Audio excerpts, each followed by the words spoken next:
Welcome to the big picture. where we help you see. Think and act big. Oh my goodness. And so Dave, good morning, and Bunny, good morning. Guys, we have Good morning. a Good morning, very Joseph. Good morning, Dave. we're very excited to have here with us the chairman and CEO of Pahes Holdings Inc. And if you are not from Cebu, you can just do a quick Google, and you know why we're so excited to interview Bunny Pahes, the mind behind Moon Cafe, Bright Academy, All of this great Thirsty. brands here. I think it's a lot of major brands, Yeah, right? we have about maybe 15. I actually lost count. I don't count. We just keep on adding. If that's a good thing. We have Top of Cebu. We have Miss Mukono. Yes. We have Cafe Racer. We have Yeah. Summers. We have Pina that we just launched very, very recently. We have, of course, Thirsty, Fruitful, and what are the others? And I can't remember the others, but I've got to look at my business card. Yeah. So we will get into that really quick later on because I like how started from one. There could have been one. Started from this one business, then it spread out and became this a conglomerate. Yeah. So maybe we could start with your backstory. I've heard that you've started not so early in business. Well, Is that correct? I think relatively late because I started when I was nearing 50. Yeah. But I finished chemical engineering when I was 20 years old, and then I worked with a company called Mobil Oil, an oil company. I'm a chemical engineer. I'm a chemical engineer. So the first thing I asked was, what is a good oil company to work with? There were two, Mobil Oil and Esso, both American companies, and I applied at both as a marketing representative. So that's actually dealing with the dealers, dealing with consumer accounts, selling petroleum products. And Mobil came first, so I joined Mobil. So I was assigned to Iloilo. I'm from Cebu. I was assigned to Iloilo, and I worked there for about 2 years. And then later on, I became a little disgusted. And they assigned me to Iloilo, and I said, Iloilo, and then I moved to Bacolod, and I said, there must be more to this. And this was also the time when, the petroleum exporting countries, OPEC, really started to raise the prices, and what happened was the supply was really a problem, and my job was not very satisfying anymore because I was just being asked to allocate a portion, the supply situation in the country, to certain stations and certain consumer accounts. So I wasn't happy with my job. So I said, where should I go? And one thing I've noticed with myself, Dave and Joseph, is that if I'm no longer excited to get up in the morning, it's time to do something else. And I think that's something that people should learn. I think we should all really be so excited to get up in the morning. You can't wait to get out of the bed and start the day. We all deserve that. Yeah, and Yeah. if you're not in that kind of feeling, then you're in the wrong bed, or you're in the wrong profession. So I was in that situation after about 5 years with Mobil Oil. So it was really hard. And I said, if I continue to do this, I would lose. So I started looking for something else, and happened that the life insurance industry sort of beckoned. Yeah. And there What was year this. was this? This was so. I can't remember exactly, but this was after just 5 years. So I was about 24, 25 years old.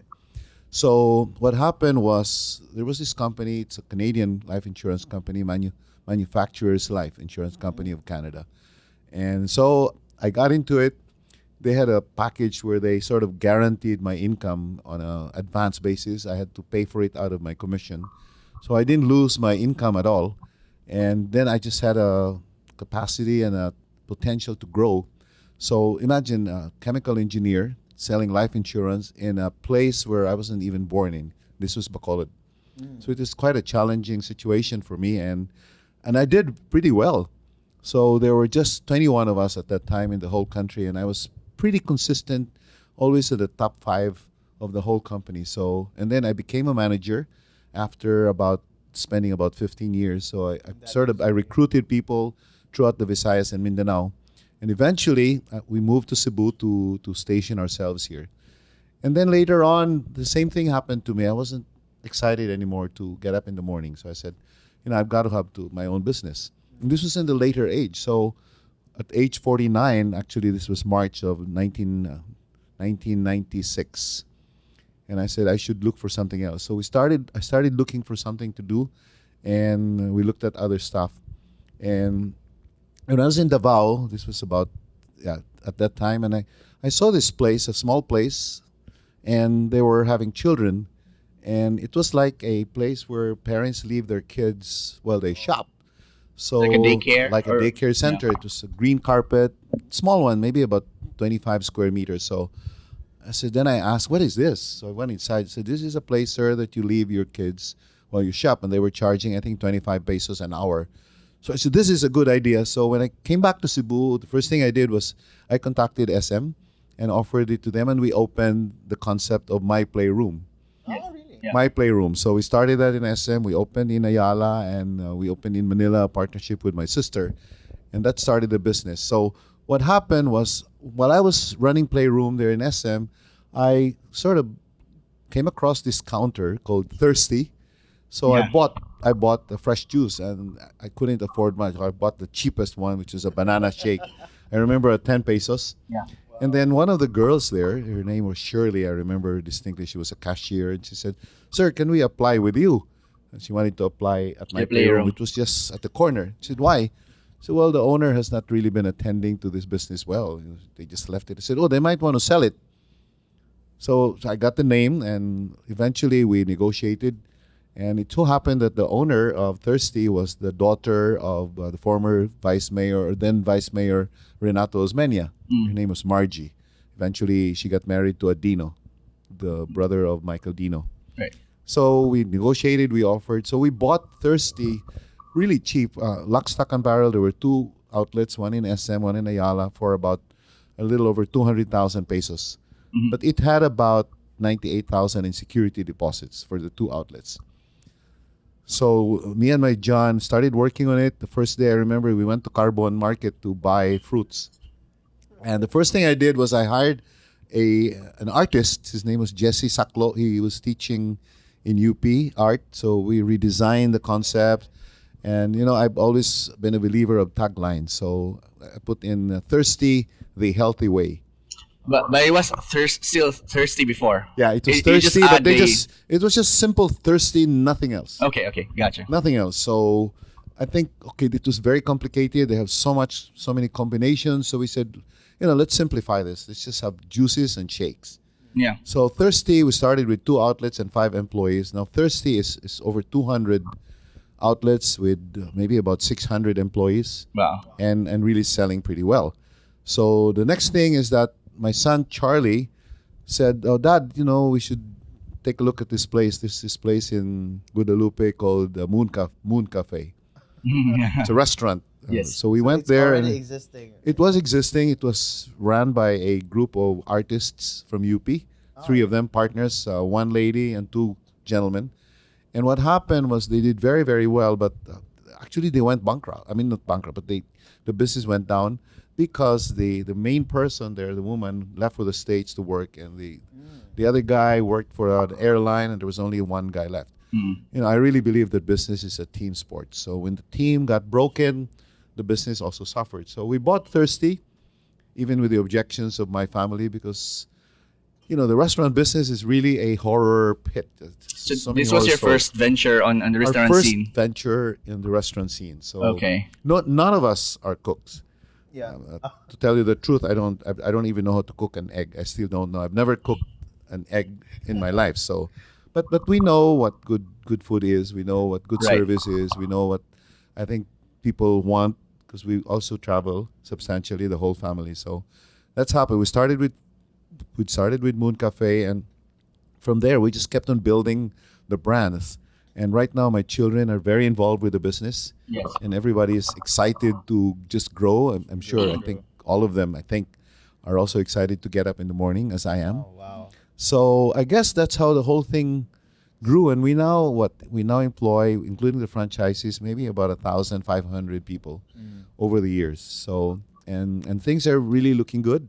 It's a very competitive market. Yeah. And we continue to keep on improving. So that's basically the whole story. Now you might ask me, how did you get here? Actually, I tell people, no, I don't really know. I'm not sure how we got here, but it's every day. Every day is a good challenge. It's a good opportunity, and you just have to be ready when those things come in. Right. Yeah, so- my question is, like, how do you, like, you you definitely have more after Moon Cafe, right? How do you select, like we're gonna expand this way, like when you created like the other businesses, for example, the Lantau and all the other brands. How do you what are your criteria basically to say this is what we're gonna Yeah, do even next? before like the Thirsty. Oh, What Thirsty. did you see in Thirsty and Moon Cafe? Yeah, that made that's you a good say, "Oh, question. this I is like that. This is it." Okay, well, Thirsty, I'd like to take a little bit of a credit on that because I was the one who spotted Thirsty. I was the one who saw it there, and I saw the opportunity for people maybe getting into healthier drinks, and that grew. But we couldn't do that without a team, and my children are very involved. In fact, I always say that our businesses are actually first generation businesses. It's not that the parents built it and then we pass it on to our children. So we actually got into business together. So it's first generation for all of us. Now, to answer your question on the others, many of the concepts we have right now actually should be credited to my children. Sure. Yeah. Like let's talk about Lantau in Cordova. That's a restaurant that's doing pretty well, and we've expanded that over the years. We just opened in Dumaguete about a month ago. Dumaguete was a year ago, but Bohol we just opened a month ago, and we're talking to some people right now to grow it some more. Well, Charlie, my second son, was the one who saw that opportunity in Cordova, and he just talked to me. And you know what my children do is they talk to me, and I've always opened my eyes and my ears to opportunities. One of my principles is don't be suspicious, be curious. Awesome. Okay, so be I like curious, that. don't be suspicious. I think many people right away when something is brought up to them, they right away become suspicious that That's true. something's wrong, even within your family. In my case, I never knock it off. I never shut it. I always say, okay, let's take a look at it. So be curious, not suspicious. Awesome. I think that's very, very important lesson. So when Charlie brought it up with me, I said, okay, let's check it out. So we checked it out, and then what happened was it was also happening at the time that the owner just was not doing very, very well. It was run really badly. So we bought it. We applied with DNR for the rights, and we hired a very good architect to design it. But the concept, the idea, the menu, everything, they all come from Charlie. So that's credited with Charlie. Even the ideas of our Mismo Kono, our Cafe Racer, our other things. But what happened also, what I'm good at, Dave, I think, Joseph, is that I'm fast at acting on things. Right. Like to give you an example, in my own mind, and the law of attraction, I'm not sure if you've heard of this, Yeah. is what you think about the most, you attract. So if you think about what you focus in your own mind, how you feel about situations, you attract. I really believe that. So for many, many years, I've been thinking that, top, actually the meaning of top is the Osmeña place, but people call it tops. Is it? Yeah. I just learned I that. didn't know that. I just learned that a year ago when we opened there. So what we call it tops, but it's really top, the Osmeña place. Okay. So that's owned by the family Right. of former Governor Lito Osmeña and his children. And I've been thinking of, a lot of people go there and they don't really offer anything that's a good restaurant. So one day, about a year and a half ago, I got a text from Milo Osmeña, the son of Lito, said, Tito Bani, would you be interested to rent one of our, we've got a space here that we'd like to rent you for a restaurant. So me, when I see these things, I'm always curious, never suspicious. I always believe that it's, the universe likes speed. You need to just act very, very quickly. And this was a Sunday afternoon. So I said, then I called him right away. We want to show you this. So right away in 5 minutes, I got ready and I drove up there and we met and we took a look at the 3 slots that he showed me. These are condominiums that they built several years ago. They were renting them out for about 70,000 a month. But I think because also of the so many condominiums, living quarters available in the city, so not many people wanted to rent that up there. So anyway, we negotiated, we rented the whole place, and I negotiated. What I do is that when I finish the negotiations, I just pass it on to Charlie. Yeah. Charlie, we've got this spot, see what you can do with it. And then I leave him to do it. So there were many challenges there because the three buildings were of different elevations, very, very difficult. But if you guys have seen it, he did a good job in sort of integrating the three. And right now, it's we're extremely, extremely happy to the way it's doing, and it's really a destination. Yeah, it is. So that's Thirsty. I mean, that's top of Cebu, and it's the same with everyone else. Like my daughter Cheryl, if I could still talk some more, wanted to put up a barbecue place, and so said, okay, how big a place do you want? Then they say, Daddy, can you come and look at this place? So we look at. So she showed me about 5 places, and then she showed me one place there in is it in Lahog near Masay. Ayala? Near Ayala in Acacia Street. Okay. And this is it. So I liked it. So right away, what's the owner? Harold Go, the owner of Harold's Hotel. So we called him right away. We had a meeting. We closed it. Very expensive rent, but it's 1,665 square meters. So we started designing the barbecue place. And we spent money already, but the thing is, I said, this is not going to work. I just sort of a sense that it wouldn't work because any other native restaurant, I was looking at the other native restaurants, they were not doing well. So I called my family together here, I remember. I said, guys, we have this business, we have this putting up, it's not going to work. Any ideas? I always start meetings with questions.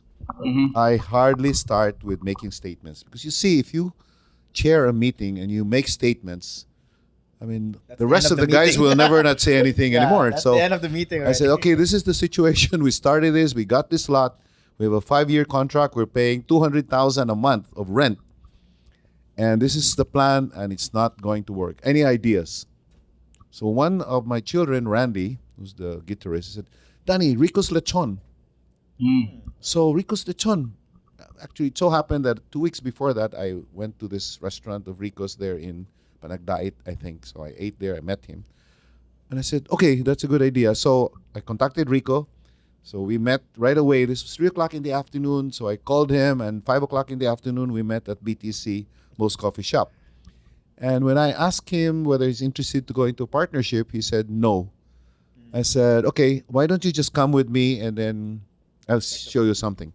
So he rode in at the time I was using a BMW with a driver. He rode with me. And then we stopped at that place where we started to construct. And he said, what is this? In Cebuano. And I said, this is Ricos Lechon. And he looked at it. I said, Rick, why don't you just consider it? Talk to your children and everything. We go partnership. So anyway, I said, we'll spend for everything. We go 50-50. But anyway, to cut the story short, we went into it. So Ricos Lechon did very, very well. But something happened along the way. So we were partners for 7 months. And eventually, we had to go in our own brand, which is House of Lechon. Yes. Very challenging situation, guys, by the way, because we didn't have a name. We didn't know how to cook lechon. We didn't have anything at all. And they wanted to stop us from opening a lechon restaurant, which we were able to settle. So now House of Lechon is one of our strongest brands. We now opened actually 2 more, and we're opening a 4th one near Cebu Doctors. Remember that old restaurant which was like Budol Budol, like Captain Ace? Yeah. So that's about 2,500 square meters of property with a building. So we're now renovating that, and hopefully we can open in December. So to answer your question, Joseph, many of the ideas, many of the brands that we now have came from my children. But going back to your mantra. I get the credit, but that's fine. As the coach, like the NBA games, you always get the credit or the blame, right? Yes. I mean, if the team keeps on losing, they fire the coach first. Right. Well, they also give credit to the coach. So that's what's happening in my family and our business. I get a lot of the credit, but I don't really, in reality, it's a team effort, and my children have the best ideas. So that's why you always see it as a team sport. It is a team sport. I really believe it is a team sport. And if you cannot build a team, then you cannot grow your business. In fact, if you were to ask me, how do you define an entrepreneur? To me, an entrepreneur is someone who sees a business opportunity and builds a team to pursue it. Yeah. Interesting. If you're a person who's in business, just there in the corner, you don't build a team or an organization, then you're just a businessman. You're not an entrepreneur. Yeah. So we started from nothing. We built the organization. So we now have We now have 7 people in HR. We have about 8 people in procurement. We have 30 people in accounting. So we have, and every organization we have as a manager. Yeah. So we support. There's So a system. I just realized maybe I'm an entrepreneur after all. No, I was raised to be an employee by my parents, just like many Filipinos, right? Yes, if I were to ask you, it seems like you have a knack of getting, seeing this place, seeing this rental property or this business that's not working so well. Like, if you can give us advice, or for those who are budding to want to start or have that eye, like some people call it green eyes, where they can see what's I see a big picture here in this business. What are your metrics? Do you have like, do you have like that checklist where this business would work? Very good question. Okay. These things just come to us. They come to my lap. And maybe it's a law of attraction. Maybe it's or you set yourself in a position. It's a blessing. Well, you have to. And I always tell people, okay, how do you choose the locations, man? These locations just come. People call us, they offer us these spots. But what I do is I right away move and I negotiate. But I bring my children, I bring my family over to check.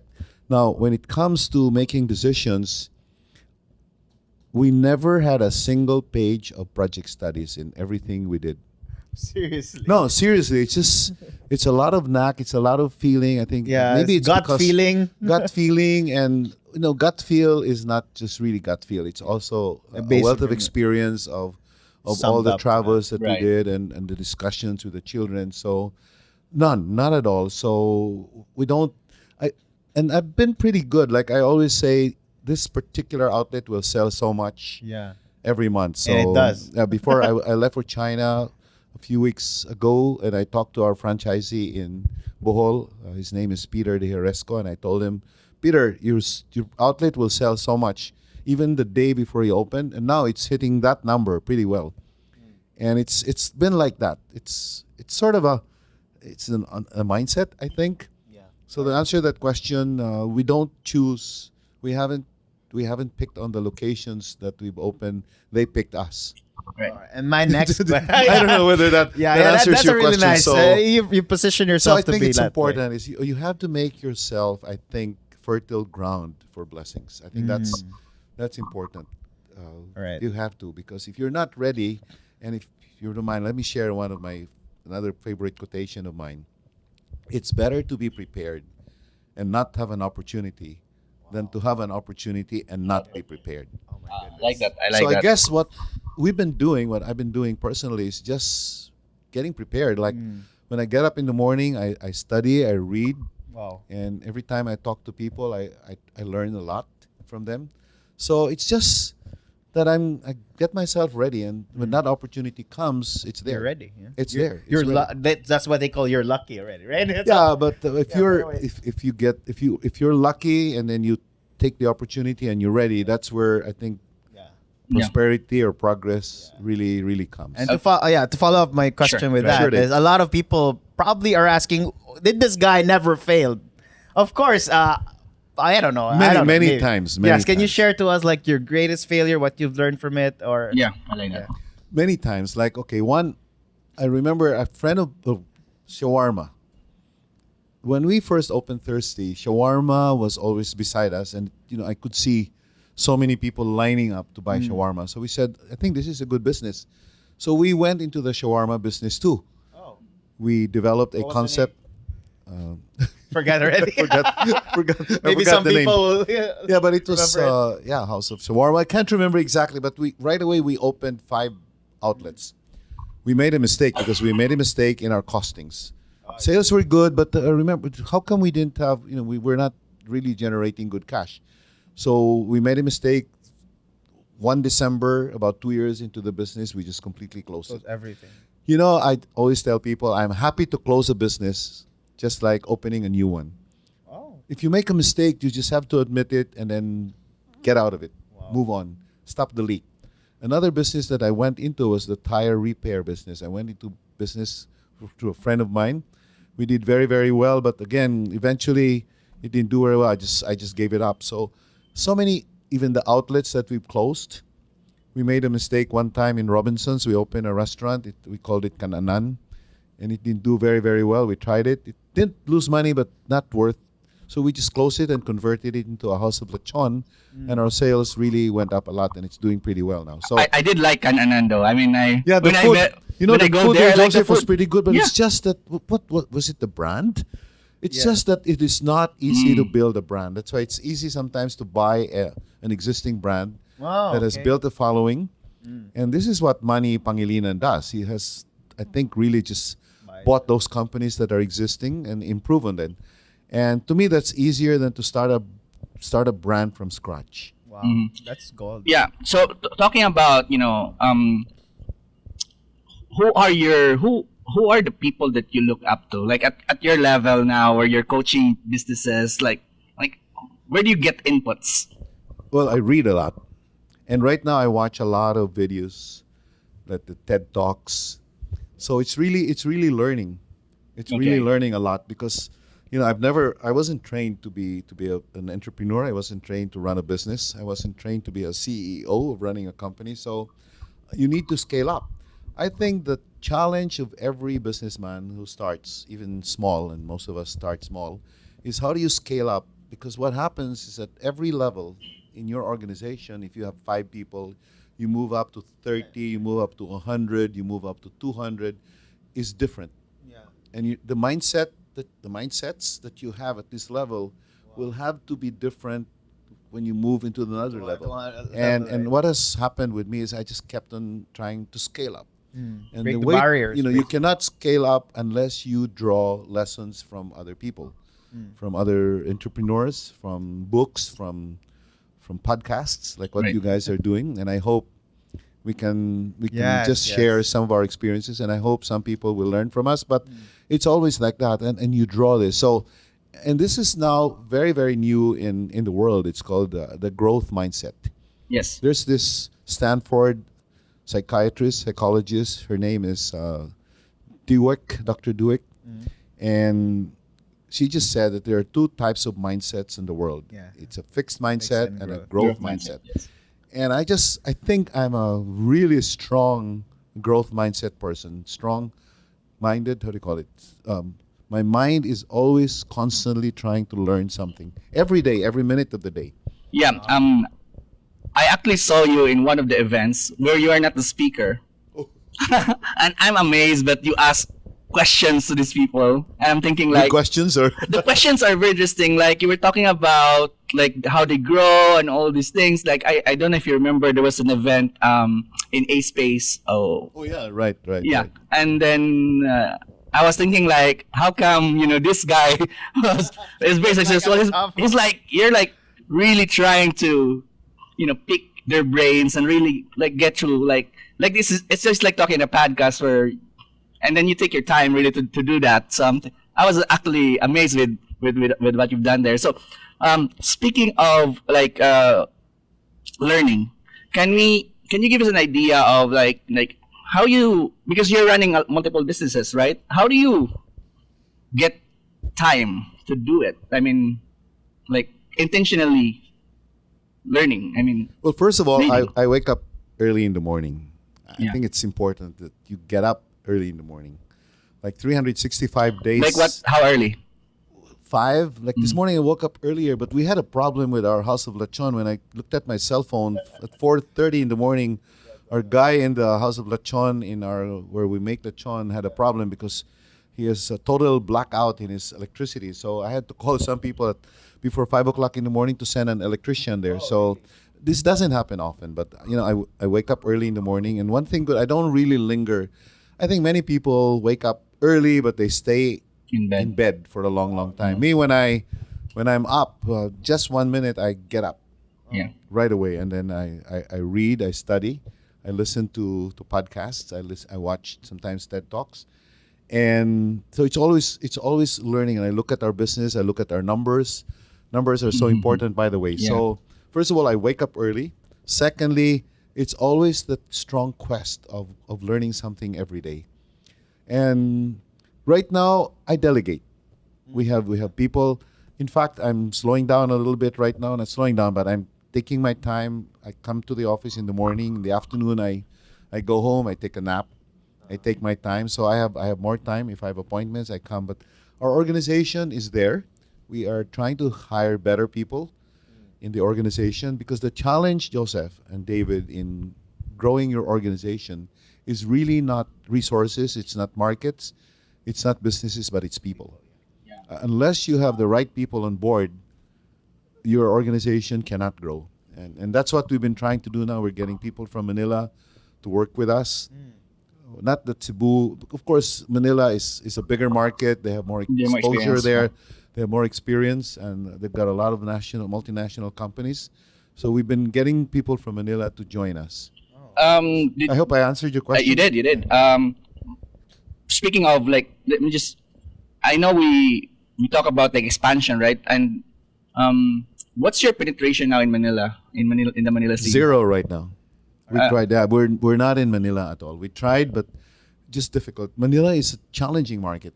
First of all, the cost of running a business there is higher. Yeah. Salaries are higher. Even cost of construction is higher, and it's a different mindset. So right now, our focus is actually the Visayas and Mindanao. We also decided not to open ourselves in the area outside of Cebu, but we franchise. Right. Right. Easier to franchise, because Yes, sure. it's even challenging to run a restaurant in your backyard. Yeah. Even if you live in that restaurant, it's not easy. So it's more challenging if you were to run it out of the island. So Yeah. our philosophy has been franchising, and that's one area we've Sure. been focusing on. I think that answers your bigger vision of the Pais holding. Yeah, and also, Dave, none of the family members really wants to live in Manila. So, I remember I was talking with, That's very with some Cebuano. guys. Yeah, I know, very Cebuano. I was talking with some guys who were here. Said, Bunny, unless you live in Manila, or unless you have a family member who really relocates there, it's very difficult to run. So I think the market here is still big enough for us. We're growing. We're growing. The Visayas and Mindanao market is still good. If we franchise and we pick on the right partners. So that's going to be our thrust for the next many, many years, unless some of the children, when they take over the business, they might want to do something different. I don't know. But me, Yeah. this is my thrust. It's relaxing here. It's Yeah. comfortable. So It that's is, what we it want to is. do. Enjoy your life too, right? Very simple. My last question. Go ahead. So, running a business with family, a lot of I like advices actually, a lot of books mention never have a business with your family or friends, because it will end up, so very badly. But here you are breaking all the rules, no? You have a business, a wonderful business with your family, with your kids. So how do you go about that? And what are the First, I challenges? recommend that you should go into business with your family. Okay, but certain conditions. First of all, I think it's important right from the start, when they are still small, growing up, I think in a way you have to earn their respect. I think it's very, very important. I don't think you can force your children to work with you. Not work for you, but work with you. I think they have to like it, they have to enjoy it, which means that as a parent, your mindset has to be very developmental. It's not going to be dictatorial or autocratic.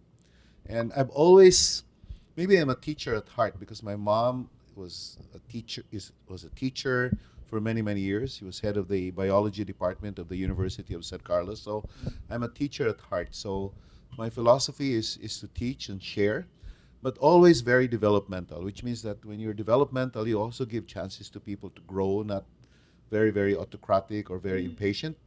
So I think I'd like to believe that my children have fun working with me, and really enjoying and learning. So I never had a problem trying to invite them to the business. I think they love it here, and we have fun. I always consider it one of my biggest blessings, I think, Joseph, to be able to work with my children. If you look at our offices, each child has a room here, and we all work together. We contribute, and we are a true family business. And it's not easy, because you just have to play. Sometimes you have to play coach. You have to play judge. You have to play like an arbitrator at times of certain conflicts, But that's part of the game. That's part, I think, of growing a business and growing up as a family. But I recommend it. You can do it, but you just cannot get into it at the middle of the game and say, okay, guys, let's go into business, and without knowing. I think we've been a pretty close-knit family. We get together very often. Our communication is fine. So I think that probably helped. But maybe we will interview Someday. my children one of these days. Definitely, and see what Yeah. happens. You should. But And everyone is in a good relationship, Get their basically. take. Get their take on it. Yeah. All right. We have a question from our live. Just one question. Yeah. To wrap One it question is like, how do you manage downturns such as like road closure to your business? How do you? I don't know if you've gone through things like that. Of course. I think when I see a situation, I always ask myself, is this a problem or a condition? Always. Is this a problem is or this a a problem condition? or a condition? Okay. A problem has a solution. Right. And if it is a problem, I drop everything, what I'm doing, and solve that problem. And if it's a condition, I ask myself, what is the best thing we can do under the circumstances? Because conditions like the weather, even traffic, even the economy, I mean, in our own world, small world, what can we really do? I mean, let's face it. Let's be realistic. So I don't usually spend too much emotional time and effort worrying about the weather or worrying about typhoons coming. We just have to brace ourselves and prepare. So the point is, there was a situation in Cafe Racer where the road was closed, it was fixed. So we just had to adjust. We had to downsize our manpower, assign some of our people somewhere else, and braced ourselves. And when the road was open, like it is now, so we got back to where we were before. But momentum is very important in business. Once you lose momentum, very difficult to get it back. So I always watch how we're doing. Every day I get our sales, and if there are outlets, if there are stores that have lost momentum, we go back there and check on how we can do it. And it's really, if momentum's gone and there's no way you can get it back, close the store. Okay. That's a really good. That's really way and to that, think about John Maxwell. I'm sure you've heard of his Yeah. name. He calls it the Big Mo. The big mo, yes. It's really so important in life, in business, and in everything else you do. Momentum. Yeah. It's the forward motion. Once you lose it, very difficult. So if you have it, make sure that you retain it. Work hard. Do everything you can to keep it and keep it, sustaining it, and even make it even faster. Okay, so speaking of working hard, right? I've read somewhere that one of your quotes that you like is like, it's impossible to be successful without working hard. Something like that. Now with in the age where there's like people, I don't know, there's always this a flow wherein people don't want to work hard, right? And they think it's like success. Very millennial thing. I'm trying to avoid that the word, but you know what I mean. Okay, what can you say to people who want to be successful but they don't want to exert as much, just to level with them, basically?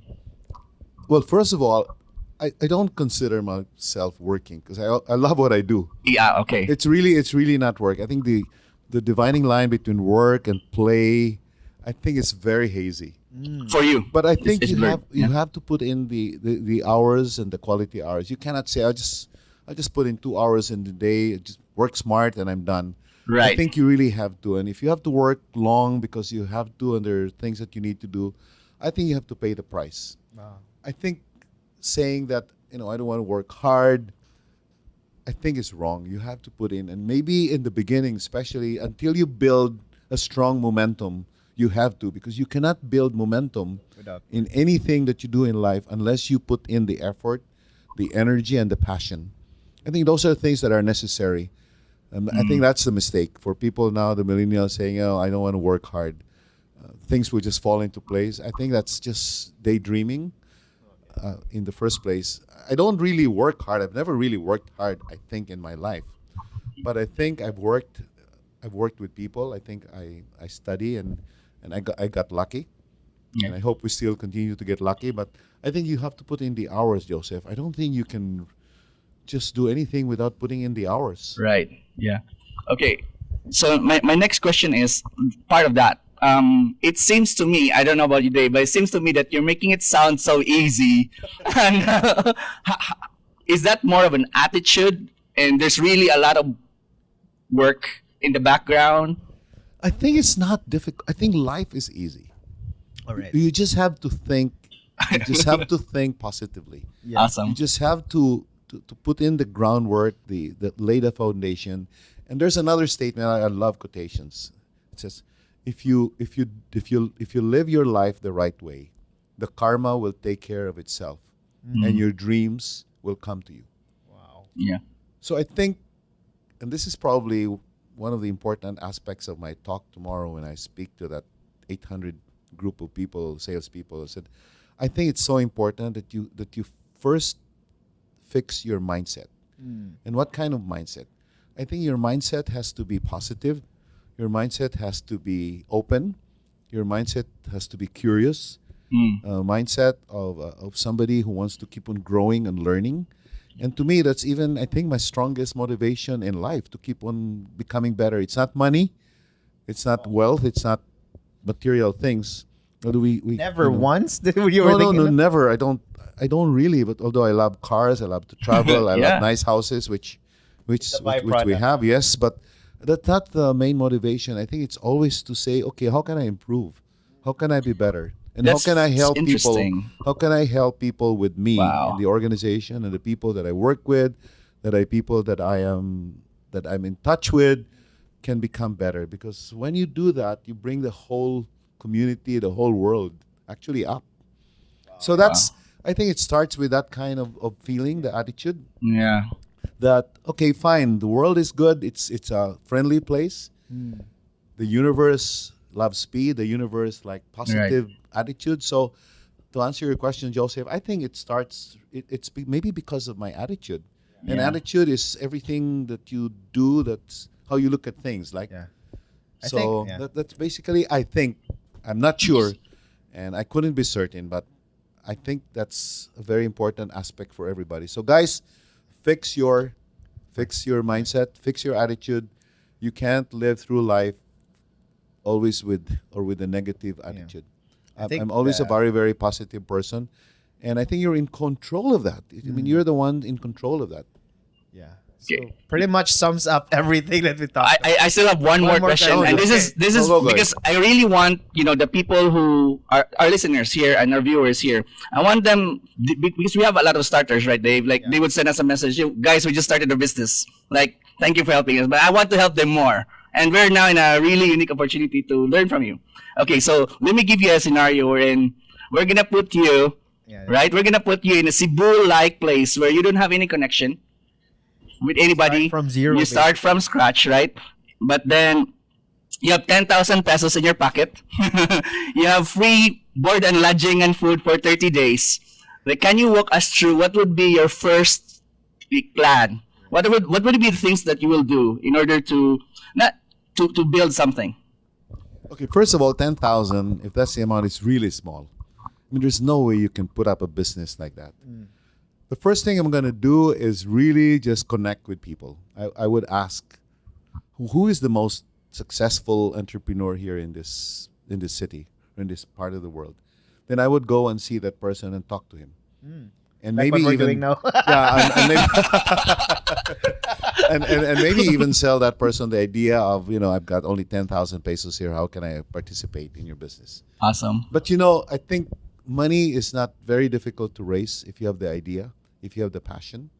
So to me, and I've read about this, and I believe money is the least of your problem if you have a really brilliant idea, because you can convince a lot of people. Many people are looking for business opportunities, and if you can convince them, then they can go with your line of thinking. So first of all, 10,000 is very little. You cannot start a business that way. But I think when you talk and you get connected with the right people, I think that should be a good start. And from there, you move on. May I Awesome. share one last thing? Good. Okay. I'd like to share this to a lot of people, this concept of closing open loops. Have you heard this statement before? Is this negotiation or something? No, it's not. It's like to do something like an Well, open this item. is popularized by this guy. His name is David Allen. The productivity guy. Productivity guy. He wrote like Getting Things Getting Done, and he Things Done. wrote another book, Ready for Anything. Yes. Now, I've been practicing this a lot, and it has helped me. It has helped me a lot. It has eliminated a lot of the stresses in my life and the pressures. Okay, an open loop is anything that is pending, anything that is hanging, anything that you promised to do but you haven't done. Okay? What I do every minute, every waking hour of my life is just to close open loops. Wow. So, like that problem we had in the morning, electricity, 4 o'clock in the morning. So right away I contacted our guy in charge. He was able to contact an electrician who was going there. I'm not sure if that's fixed. I haven't seen my cell phone, but that's an open loop. I could just have gone back to bed and said, let them solve it. So that's an open loop. Like if you owe somebody or you promise somebody to pay, and you haven't done that, that keeps on bothering you until you pay it. Oh my goodness. If This you is really promised good. if you promised a friend that you're going to give this person a book, that's an open loop. Our subconscious minds cannot distinguish what's real or perceived. And I think this is one factor that is very important to people. And if they want to know, they should read this book or Google this, Ready for Anything by David Allen. And it's just there. And look at the concept of closing open loops. Now, what do you do to close an open loop? Number one, you should just ask yourself, what is the best action step that I can take? So when I got that message this morning, actually the first step is I called Mario, our lechonero, right away, and I talked to him at, I think 4:45 in the morning, because I got up early this morning. So I just asked him, Mario, what's the situation? So I got the situation, then I asked myself, what's the next step? So I contacted our guy right away, and I was able to get in touch with him, so I got the situation. So anything that you come up with, even a project, like if you want to put up a restaurant in let's say SRP. So what's the first step? Yeah. What's the first step? What should you do first? Maybe check out the place. Yeah. Check out the place and then check on who owns this lot that you want. Then you go to the next step until you make it happen. Always gonna be the next There's step. always. So don't think 15 steps ahead. Yeah. Okay. Don't think like a world-class chess player. I understand a chess player who's really good thinks 10 steps ahead. Right. That's wrong. Only think of the What's next, in front of you? the next action step. And Awesome. do it. And do it Do it. right away without thinking. Wow. Yeah. I mean, if you decide to do it, do it. And then after you've done that, ask yourself, what's the next step? So a very common thing that we do here in our discussion in the company, always say, so what's the first step? Mm-hmm. And then we decide what the first step, and then do it. So what's the next step? Yeah. See, if you think too far ahead, like some people don't want to leave their house until all the street lights are green. Aligned. So you can't leave. So the thing is, so I don't, if I have a problem or if even a project, I only think of what is the first step. Okay. And then just do it. Yeah. Wow. It simplifies things, and then It's actually the way to move, because you don't, according to this David Allen, you cannot work on a project. You can only work on the action step. Think about it. Wow. Really nice. Yeah. You guys, Google it. Ready for Anything, David Allen, or open loops, Right. closing open loops.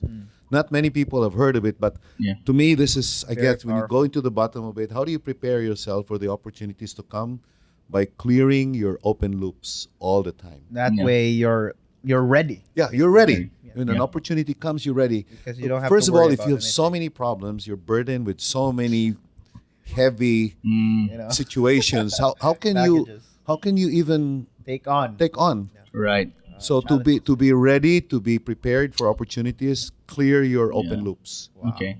Clear your Interesting. open loops. Yeah. I mean, David Allen always talk about mental RAM, right? Something like mental RAM. RAM. And so that's if you're full. if you're full, your RAM is full. You cannot take on. It's just Right. like a computer. If it's full, you Yeah. got to awesome. unload. So guys, Very powerful.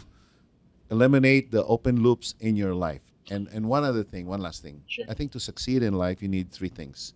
Number 1, you need to solve your problems. I mean, if you have problems, get rid of them by applying the open loop system. Secondly is you need to take the opportunities when they come. When you talk to more successful people, you ask them, did you really plan to do it this way? Most of them will say no. But what I did, they would say, what I did was when the opportunities came, I was ready and I took them. Yeah. And third, you need to practice Kaizen, which is Continuous little by improvement. little continuous improvement every day, every minute of your life. So I think when you use these things, solve problems, eliminate those distractions, close the open loops in your life, capitalize on opportunities that come your way, and then Improve just all the way. Along keep the on way. improving every day. I think you have a better chance of making it. Awesome. I like it. I like it. Right. Very fruitful. Very fruitful. Bunny, we normally close this portion of the program or the show with our learnings, Dave and I. Okay? I'd like Yes. to. Go ahead, I'd like to Dave. listen, Dave. Well, basically, it's about Kaizen. It's basically continuously learning. I mean, if you have that mindset, because I've actually I tried to learn all of those things from all the podcasts, but it's hard actually to have that continuously positive mindset to really learn each day. It's difficult, but if you stick to that, I believe miracles will happen. So yeah, so I really love that. Just continuously learn, continuously have a positive mindset. At the start of the day, yesterday we interviewed someone. He smiles like the first thing he does is just smile. This is gonna be a great day, and yes, and that's it drives his really day, nice, right? So that's it for me. Yeah, cool. Joseph. So in my case, I would say that what I learned from you is to understand what's the main thing here, right? What is it? What is it? Like for you always ask what's the main thing, what's the thing that moves the needle here, and that's where I should put my energy on. Like when you talk about like closing open loops, you always ask what's the next step, but really the reality is you're asking the question. The deeper question is what's the main thing here that actually moves the needle, and focus on that. So I think the cool part for all of us who are starting our business or want to go into a business, ask ourselves what's the main thing that actually moves the needle, because like we can be busy with little things that doesn't really make a difference, or we can do that one thing and move forward Yes. with Yeah, the there's project. another thing. I think in connection with that, you always ask yourself, what is the most productive use Yeah. of my time right now? Yeah, You always ask, what is the most productive? What is the best use of my time right now? And then as long as you focus on the core issue, I think you're going to be okay. Yeah. I think what happens is that many people don't really see where the real issue is, where the main point. Maybe it takes experience, maybe it takes Or knowledge, you're scared. it takes Basically, skills. some Yeah, people are but scared. one of the things I've learned is also face the brutal facts. Yeah. You know, you have to face the brutal facts. You cannot keep on denying and everything and then postponing. And the Right. problem gets bigger and bigger without you realizing. And then later on, what happens is you've got to face it. So what I do now, I force myself to just deal with it and get it over with and face it. As soon as And be proactive rather than be reactive. Yeah. Not easy to do, but I think that's one of the learnings that we can take from this discussion. Awesome. I know people say be proactive, but I think get into the brutal facts Right. I mean, and then move. yeah, because sometimes this is what I've also noticed. Like every problem actually helps you grow, right? And Should be. And Should be. then the more you try to delay fixing that you're actually like delaying your The growth lesson, also. basically, the Yeah, learnings from yeah. that. Yeah, not closing the open loops, because an open loop is anything that's pending, anything that's Right. hanging that you should have dealt with, and when it gets big, that's the time you deal with it, or it becomes a crisis. Okay. So that helps you. So that gets you to be ready, and I think that's probably the bottom line of everything I've done. Just clear, and when an opportunity comes, I'm there. So you're powerful. You've got the energy. You've got the resources because you're cleared. You're ready. Okay, one more question, because now you're mentoring businesses even outside, right? Because I think you're mentoring DTI's Mentor Me. Are you Yes, part of yes, that? I'm part Right. of it. Okay, so if you're looking at the business landscape now with like a lot of budding entrepreneurs, right? Like, what do you think are like key things that they should be doing that they're not yet doing? I think what I've noticed is people don't look at figures enough. They don't look at the numbers. They don't look at the metrics. Many of them don't really know what their even gross sales are, their cost and running a business. I think they just look at the cash that's come in. But unless they have figures, unless they have information, unless they have data, they're not really running their businesses well. So you cannot run a business unless you keep score. It's like playing a basketball game. I mean, who wants to play a game where there's no score? So I that's see. what I've noticed. Sure. They have their businesses running every day. That's what they're doing, but they don't really know how their business is doing and how they can improve their businesses by looking at the figures. I'm a very figure conscious person, so I'm always looking at figures. Every day I have a report of our sales. At the 20th of the month, I have financial statements that we discuss and we take a look at. So we're always constantly asking, Right. how can we improve? But you cannot do that unless you have the figures. So what I can say to the business people out there, study your figures, know your figures, and see how you can improve on the figures. So you always have to have data and information, Joseph. Awesome. If you don't Yeah, have I the like that. figures, so you have to hire a bookkeeper, you have to hire an accountant. You say, I can't afford a bookkeeper, I can't afford an accountant. Well, you cannot afford not to have one. Okay, gotcha. But, Right. just a quick question with that. One more It looks question. like this is not going to end. Because I always check my numbers as well, but I just wanted seeing it grow, but I don't really know what to watch out for. Like, what's your how do you read a financial statement? Is that like No, you first just of all, check- there are indications. If your sales are growing at a certain rate, then you're doing pretty well. Now, you just have to look at your costs because your sales may be going up, but your cost is also going, or cost is also going so much. So you've got to find ways, but you've got to look at these numbers. So every day if you can, or at least every other day. But I think All right. So we normally close the whole thing. just with our what we call the lightning round. These are just quick what's the name? questions. Lightning round. okay. We'll just do a quick question just to Sure. get to know you better, and our audience also can get to know you And better. actually, he answered the routine already. Yes, Right. so let's And skip also I if you were to recommend a book, I think that would be. Are there other many recommendations? books. Yeah, Good to Great is a great book. Ready for Anything. A lot of books that I can recommend. Mindset, The New Psychology of Success by Dueck, Dr. Dueck, Yeah. and so many other books. But I read a lot. But Alright. for the beginners, maybe they should read The Power of Positive Thinking. How to Norman Win- Vincent Peale? How Yeah. to Win Friends and Influence Yeah. People by Dale Carnegie. Carnegie. So I think for the younger generation, I think the basics are so important. Right. So, Awesome. but read. Please read. Yeah. Okay. Or listen to a podcast. Or listen to a podcast, Like easier. this one. Or watch a TED Talk. video. Yeah, TED so Talk many video. now. It's just so amazing how Yeah, the the resources world are everywhere. very different from my time, by the way. Very different. It's easier now to get the information. So much easier, but Yeah. also more difficult to choose which one. Right. Why You not? could also get Focus so burdened with too many to choose. Right. Too many distractions. Okay. I guess the question that we normally ask our guests is like, do you consider yourself successful? No. Wow. Okay. Please elaborate. We normally don't ask that, but No. I think But- success is a journey. It's never. I Okay. don't think so. okay. I don't. Awesome. I don't. And that's the truth. So it goes back to your philosophy of like continuous improvement. There's okay. There's always something better. There's always a There's mountain always to something climb. better. Although this is also bad if you have this, the psychology of more. You're never Yeah. satisfied. I'm contented. I'm happy. I'm thankful. But always saying that this isn't it. Yeah. I think I won't ever retire. I probably will scale down and do a lot of other stuff. But if you consider myself successful, no. Awesome.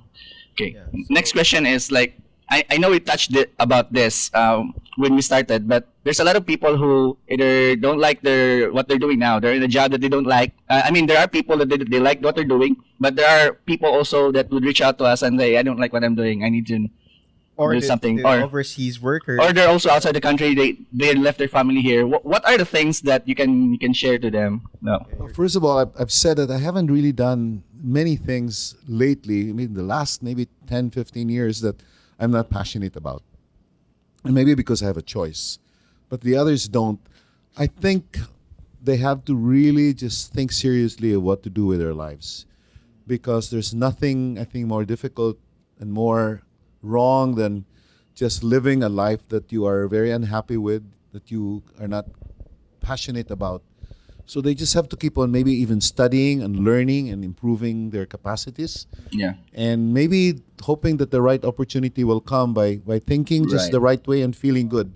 But if they keep on feeling bad, negative, and desperate, I think that makes the situation even worse. Easier said than done. Yes, But I yeah. think that's the way to go, Joseph. Okay. That's the way to go. Okay. When the opportunity comes, they're ready. Okay. All right. So last question, basically.